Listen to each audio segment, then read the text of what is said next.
Minister for Parliamentary Affairs and Government spokesperson KT Kenyabra October 30 day Kohima de Ekta press briefing Grishe Kude Daibra Sorkar Laka stand Janaishe non-state civil service non-SCS officers Kange IAS Teknika Intak Kriya Kuikina Daibra clarify Grishe ki Sorkar sub rules follow Grisha ro Ekta Purana vacancy notice Junjo March 10 2025 te Olaishe proper approval Nathakya Karni cancel Kridigina 24 April 2025 te nutun notice issue kurishe Kenya bra junaishe ki employee union CANSSEA aro JCC logo de meetings loishe hulibe hitai khan laga strike itiabi chuliese screening committee bra 11 applicants bra 5 candidates ke shortlist krigina UPSC ke phatai deshe kushe tai bra employees ke appeal kurishe ki tai khan strike khotom kurubule kilimani public services te bishi asar hoyase ro sarkar do shanti aro transparency bra batchit kurubule tayar ase kushe IP to laga upor details saisabo The cabinet discussed on some very pertinent issues confronting us now for a fortnight or more. So we'll begin with the agitation that has been launched by the Joint Coordination Committee of the Kansia, NIDA, Fonsesa, and their sister organizations. If you recall, I think we have touched on this topic some time back. And issue is not much different till today.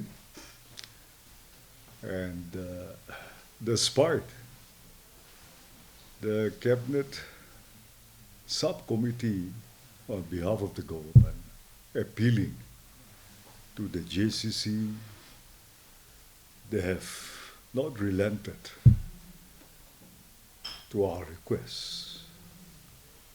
So the entire system is almost paralyzed, as you know it better. And it is causing a huge inconvenience to the state and our citizens. We're all very concerned because there are so many other, excuse me, there are so many other important issues that the government will have to deal with in the interest of our people, which are getting stalled because of the backdown strike. Here,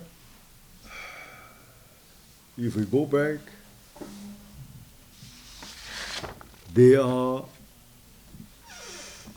stressing on the 10th March circular advertising the vacancy of the IS quota, which is for the state, civil service, and others who are in service in the state, that the entry point should be the NPSC.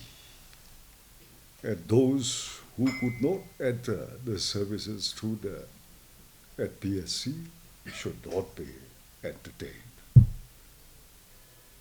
for the vacancy. I have told you this move is new from their side. We have never seen this kind of resistance where vacancies should be exclusively reserved for the civil service, state civil service cadres. So it's a new development for the government. And successive governments over the decades, ever since the inception of our state, and ever since this IS cadre sub-quota portion was reserved for the state, this is the first time that we are facing this opposition not to have an open merit-based recommendation for the officers who have served for 8 years and have outstanding performance, eligibility, and efficiency, and have shown merit in their career after holding a position which is equivalent to a district collector of that rank. So the government of the state has not changed its position. It has always tried to reserve and recommend at least one post for the officers with these qualities and records to the post of one vacancy in the IAS cadre of the state. This, I have even last time provided you the names. I've read out the names also. While at it, I would like to rectify one mistake where I think there was an oversight in the records, and I was made to mention the name of Dr. Chesi, who is now the ex-officio secretary and director of the Census Department. He is an NPSC entry, and not as how I have mentioned to you last time, for which I apologize for the mistake. Other than that, there are others who have over the decades always been recommended to fill up that one vacancy which falls vacant for the non-state civil service officers. So the government have never changed its stand till today. And this is not a new trend that we have adopted recently also. So today, the contentious point is the order of the 6th of July 2020, where the order of the then Chief Secretary have passed an OM that only the civil service, state civil service cadres would occupy the IS vacancy given to the states thereon. That is where we have tried to explain it to the people and to them also, that there were anomalies. Why we say the procedural lapses? That particular order restraining other services from being recommended to the IS cadre vacancy was not in a proper way discussed, obtained the competent authorities' consent, and then deviate from the age-old practice of the state government giving one to a non-state civil service officer. That was the point of contention which they are standing by now. But once again, I wish to explain it to all of them and to our people, the citizens of this state, that the government of the day has done nothing new. The government has not adopted a new trend, a new policy. We are still going by what is the age-old conventional practice of the then governments. Now, if today there are certain oppositions to this practice and people want to change, then that requires a policy decision. And anything that has to do with policy decision has to go through proper channel. It has to be a political decision to effect any policy matters in the state by the state government.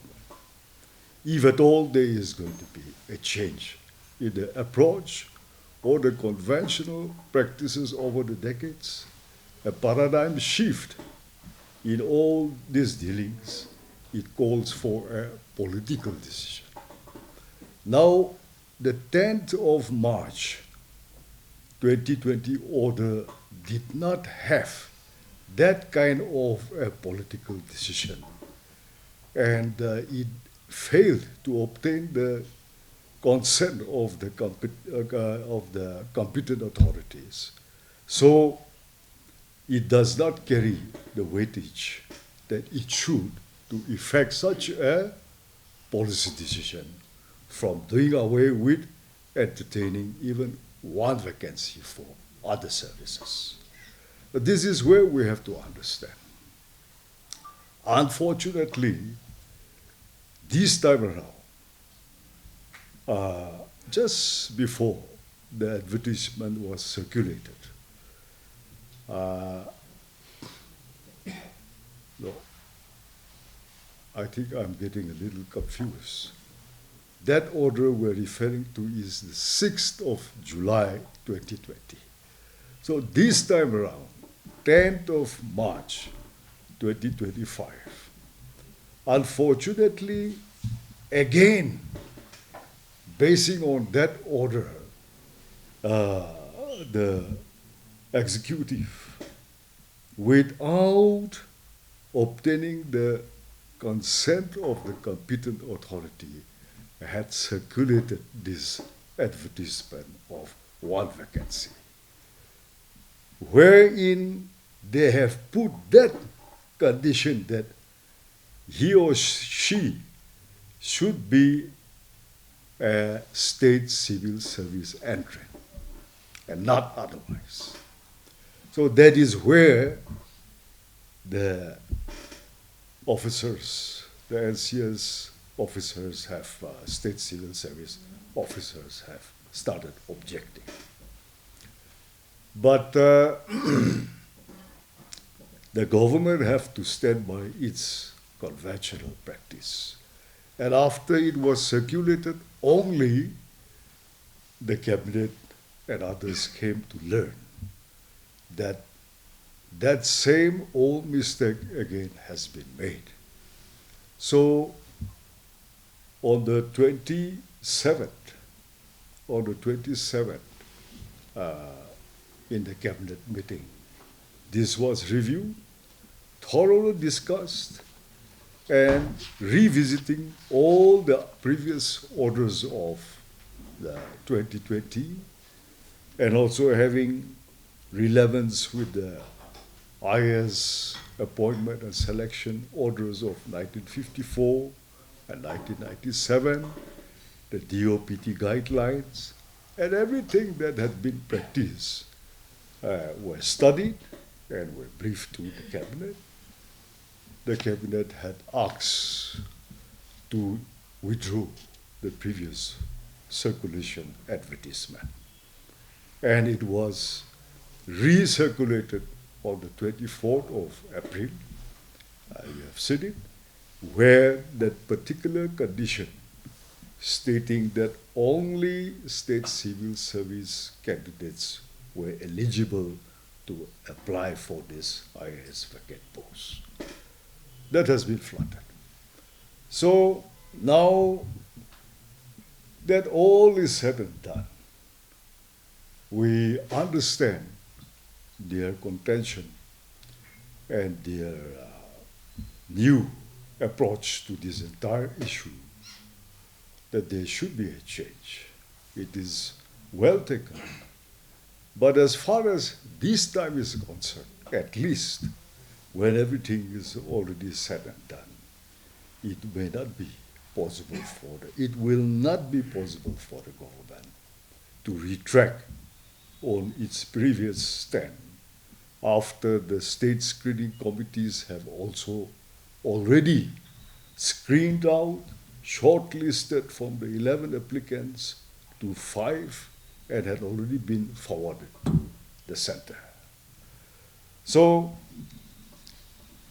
after all this, we have seen that the agitation has gained momentum, and in response to whatever have transpired, the state government have constituted a cabinet subcommittee.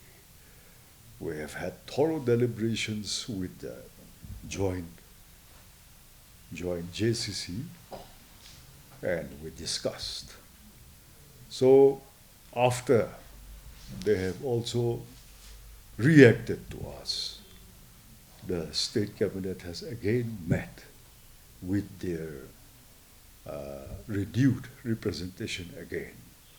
But we have found out that in due time, they have already written to the UPSC, Union Public Service Commission, and also to the DOPT, asking the center to review the state government's recommendations.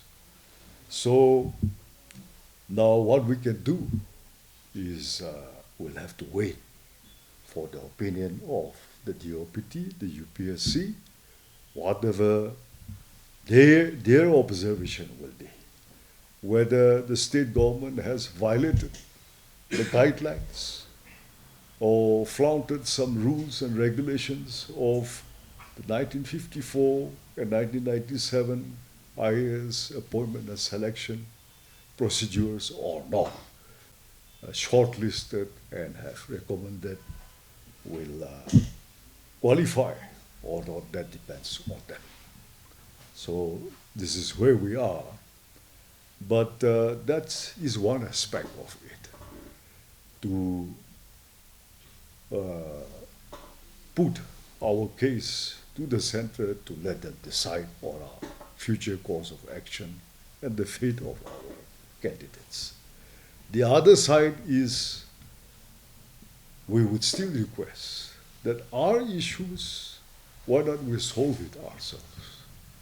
Why every small little issue matter has to go out of the state always for the center or for a third party to intervene and solve our problems? I think the government has done nothing new, and we are just practicing the conventional way of how the government had been in the past. So we still request that the JCC, with all the sister organizations, may kindly reconsider their stand, and for the sake and in the interest of the state and the people especially, they must call off their pen-down strike and restore normalcy so that the government can continue to serve our land and our people. They are free to avail the options. They have it at the disposal to go to, seek legal redressal. But the law is the same in this country for every state. We're all under the same law, the same constitution. So, and though high courts may differ from state to state, the Supreme Court is there ultimately for all. So I don't think they will have two yardsticks for two different states for the same matter in similar cases. But they are always, as I said, free to avail that option. There's nothing which is not negotiable.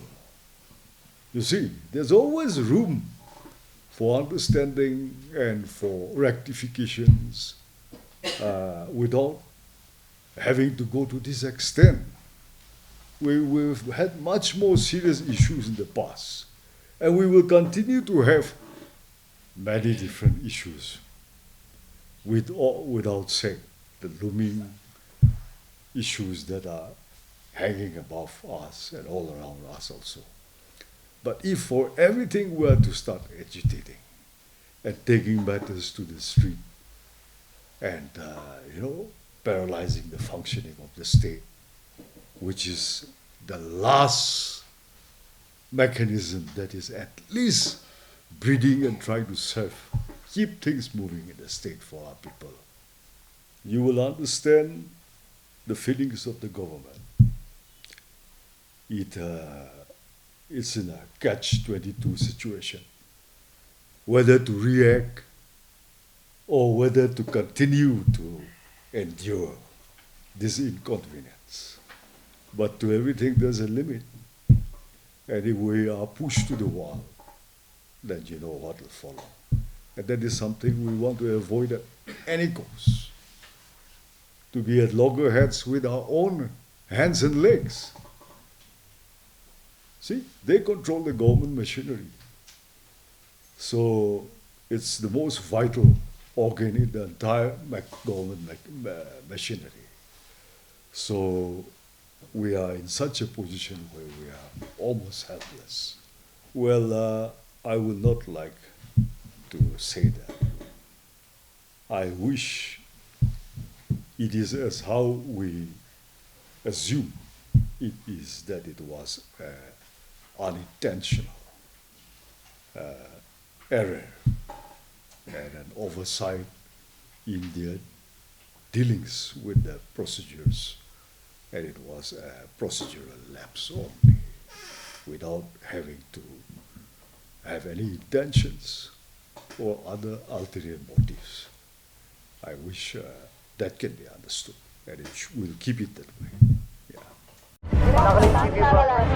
Nagaland TV, Sop Manulaga Awas. Watch us live on Geo TV and on your television sets as well. For Dimapur viewers, we are on channel number 994 in Global Chapter, and Kohima and Mokokchung viewers, switch to channel number 138 on Hornbill Digital.